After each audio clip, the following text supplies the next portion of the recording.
The House will be in order. The Chair lays before the House a communication from the Speaker. The Speaker's Rooms, Washington, D.C., June 22, 2021. I hereby appoint the Honorable James P. McGovern to act as Speaker pro tempore on this day. Signed, Nancy Pelosi, Speaker of the House of Representatives. Pursuant to the order of the House of January 4, 2021, the Chair will now recognize members from lists submitted by the majority and minority leaders for morning hour debate. The Chair will alternate recognition between the parties, with time equally allocated between the parties, and each member other than the majority and minority leaders and the minority whip limited to 5 minutes. But in no event shall debate continue beyond 1:50 p.m. The Chair now recognizes the gentleman from Pennsylvania, Mr. Joyce, for 5 minutes. Mr. Speaker, I rise to address the House and ask unanimous consent to revise and extend my remarks. Mr. Speaker, more than a year into the COVID-19 pandemic, I rise once again to bring attention to the Chinese Communist Party's role in this public health and economic crisis, and to call for a full congressional investigation into the origin of the virus. Day after day, we learn more facts and evidence that confirm what we've expected from the beginning. The Chinese Communist Party intentionally covered up the COVID-19 outbreak, squandering valuable time, creating dangerous misinformation, and ultimately costing lives. Over a year ago, the China Task Force began raising real questions about the origin of the virus. At that time, the mainstream media and others dismissed our concerns. Despite their objections, we continued in our efforts to expose this cover-up. Now, after lives and livelihoods have been destroyed, President Biden and the Democrats finally are asking questions about this virus. They finally are waking up to reality.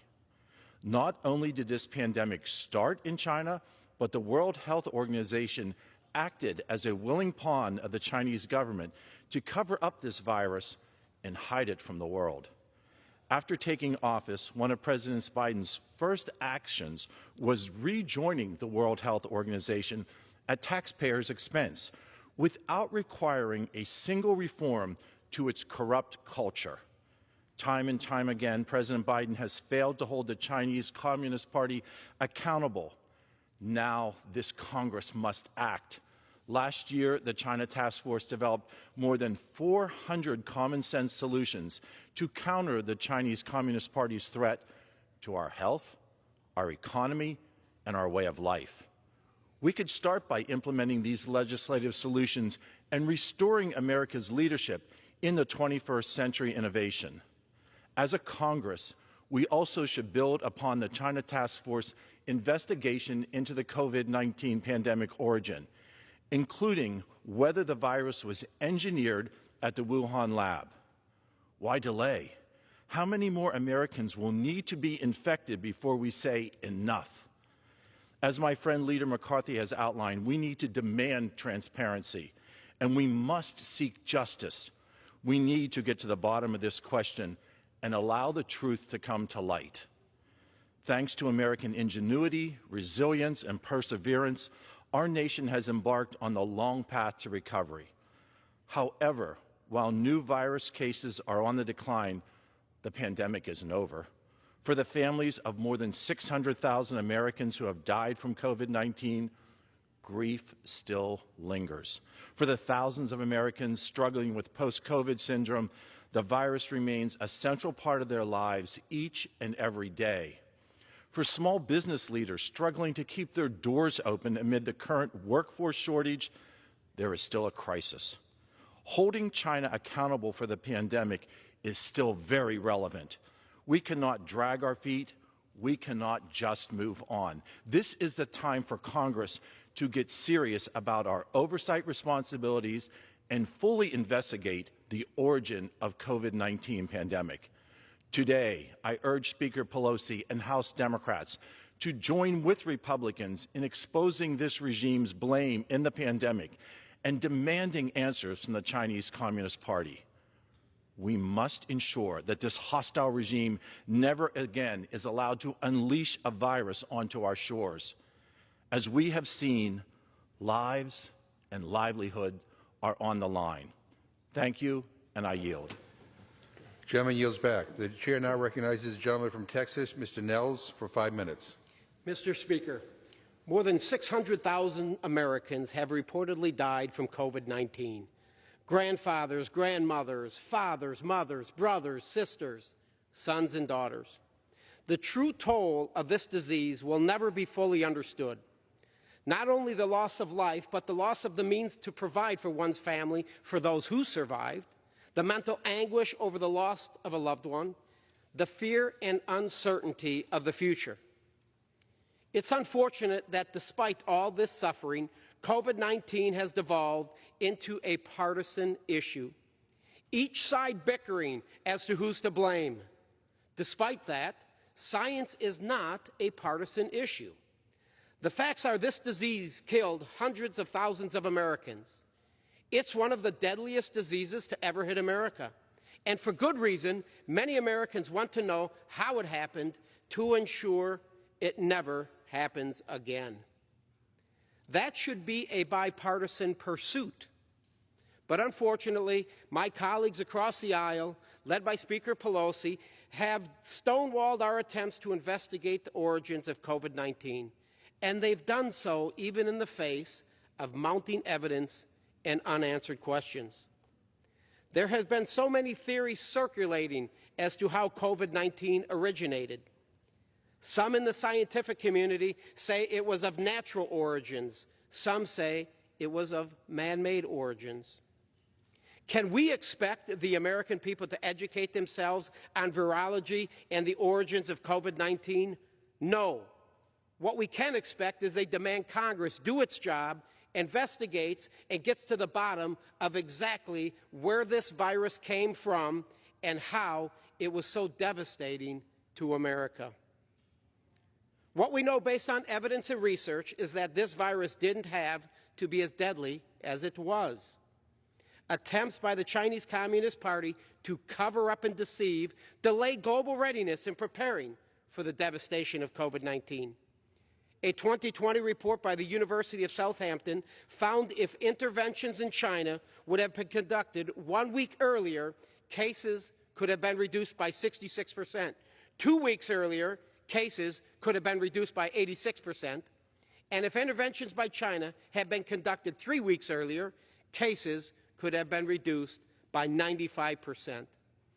Mounting evidence continues to indicate the CCP intentionally hid information and lied about what it knew about the virus.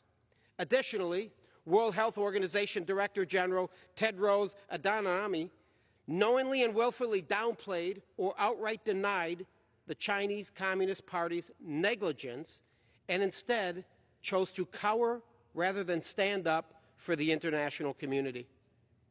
I am as angry as any American over the avoidable loss of life, loss of livelihood, and loss of future due to the CCP's COVID-19 cover-up. We must get to the bottom of how it started and how they deceived the rest of the globe, and that's exactly what Republicans have been working towards. House Republicans have introduced numerous measures to hold the Chinese Communist Party accountable for their malfeasance, only to be blocked by Democrats. This has not shaken our resolve. We will continue doing the people's business in the people's house. Holding China accountable requires transparency and justice. We need to declassify intelligence surrounding the origins of COVID-19. The American people have a right to know. We need to evaluate and defund any investments and gain-of-function research within the CCP in China. We need to reform the World Health Organization by advocating for new leadership and transparency. And we need to pursue visa and economic sanctions on members of the CCP and any others responsible for COVID-19 cover-up. What we need is to send a loud and clear message to the globe that America will hold those responsible for the COVID-19 cover-up accountable. We must leave no doubt that if you lie to America and cause death of her people, there will be hell to pay. I yield back. The chair now recognizes the gentleman from Florida, Mr. Walz, for 5 minutes.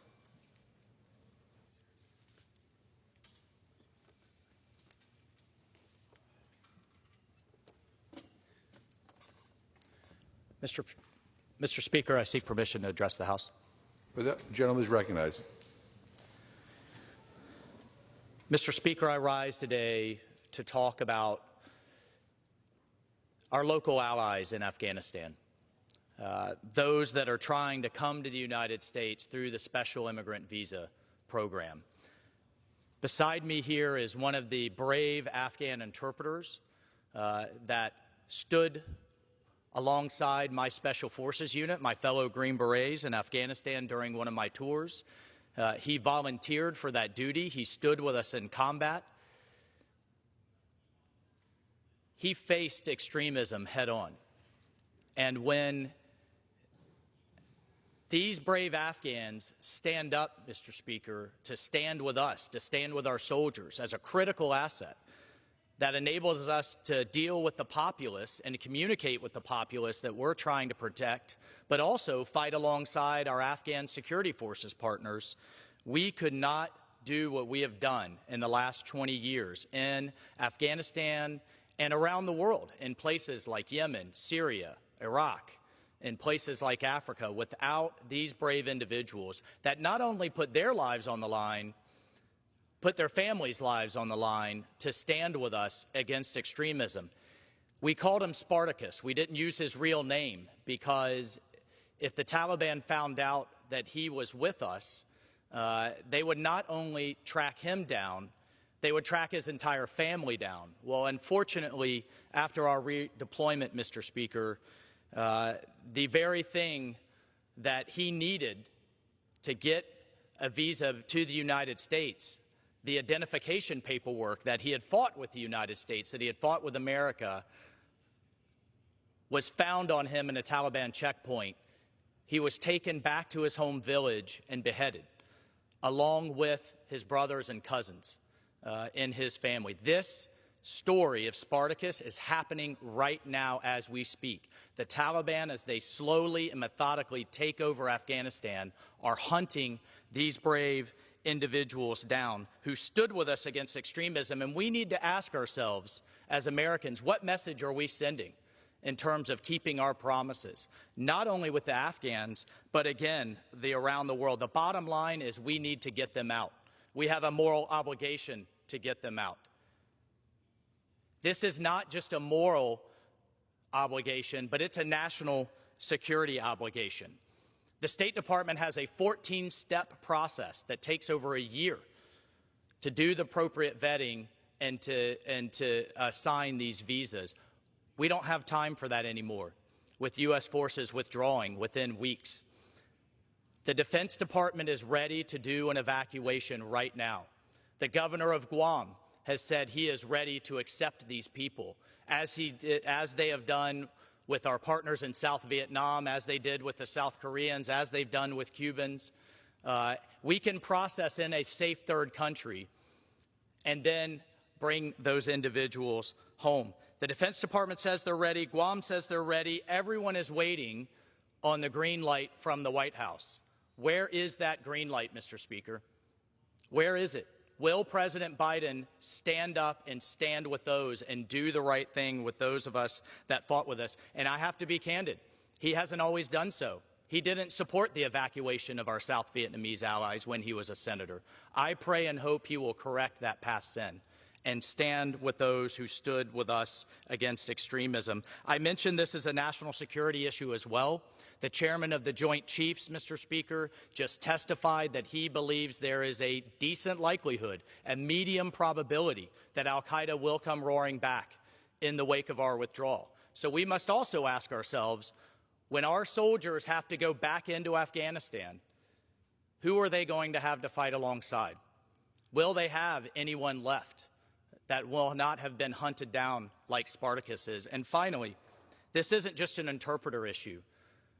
25% of the Afghan parliament is set aside for women. These women are also being hunted, abused, forced to stay home, not go into their elected office. Some have acid thrown on their face. Some are even executed themselves. Civil society leaders, journalists, all of those who have spoken out against the atrocities that we have seen, that we have fought against, are also being targeted. We have an obligation as an American people, as a military, to support those who have stood with us. And Mr. Speaker, should we not? Time is running out.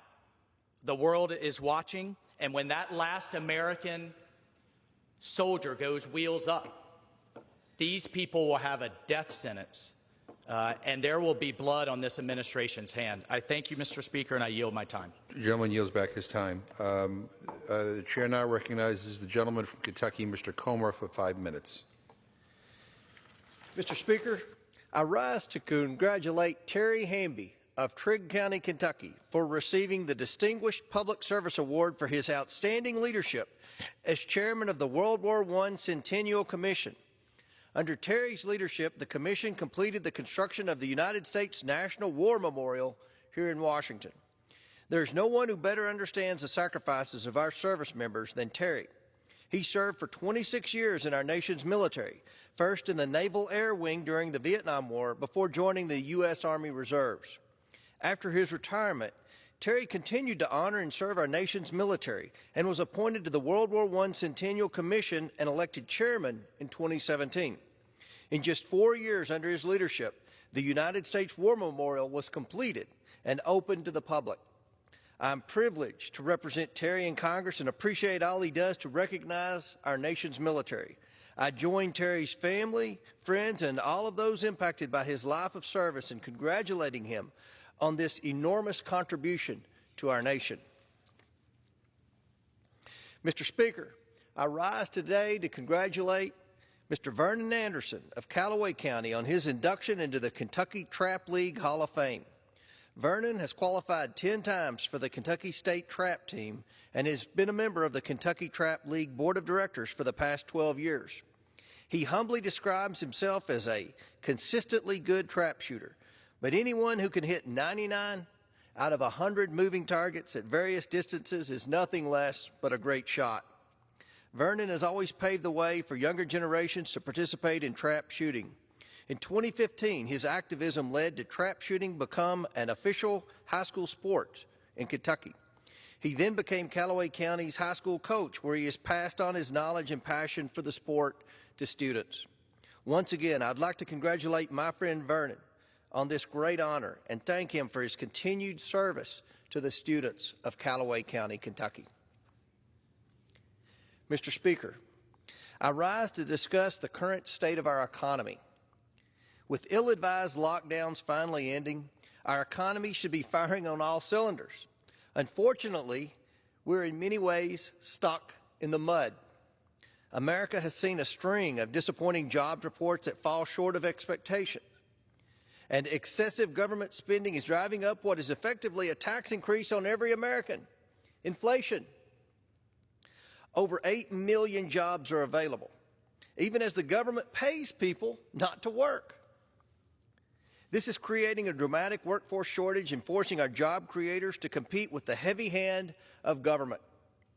In fact, our labor participation rate sits at just 61%, the lowest total this century when you exclude the opening months of the pandemic. And the massive spending rammed through by President Biden and Speaker Pelosi is only hurting us. Inflation is surging, affecting the price of everyday items Americans buy, like milk and gasoline. This $2 trillion in new spending came despite an economy that was reopening and on the mend. And it made Americans less likely to work and the government more likely to waste hard-earned tax dollars. But for our Democrat friends, this wasteful spending knows no bounds. President Biden has proposed an outrageous $6 trillion federal budget that is a slap in the face to every American taxpayer. Instead of focusing on a responsible infrastructure bill that repairs our roads and bridges and puts people to work, we see a focus by this body on ramming through the Green New Deal and more wasteful spending. As leaders, we must change course to create a stronger recovery. As our economy reopens, we must respect taxpayers, support small businesses, and empower Americans to prosper through the dignity of work. Mr. Speaker, I rise today to honor Private First Class Ernest Robertson of Russell County, Kentucky, who served and paid the ultimate sacrifice in the Korean War. Ernest was killed in action at 24 years old, but his remains have never been recovered. After basic training at Fort Knox, Ernest was assigned to the U.S. Army's Far East Command, M Company, 19th Infantry Regiment, 24th Infantry Division. On April 23, 1951, he suffered a terrible injury and was captured by North Korean forces. On May 6, one day after his 24th birthday, Ernest was killed in action. The service and sacrifice of our troops must never be forgotten, even long after they have perished. It's truly a tragedy that some brave soldiers have not yet made it home after their horrible death. We must always appreciate their sacrifice and remember the cost of freedoms we enjoy here in the United States. I join with all the 1st District of Kentucky in thanking Private First Class Robertson for his service and his family for their efforts to remember him. He will always be in our thoughts. Thank you, and I yield back. Gentleman's time has expired. Pursuant to Clause 12A of Rule 1, the Chair declares the House in recess until 2 p.m. today.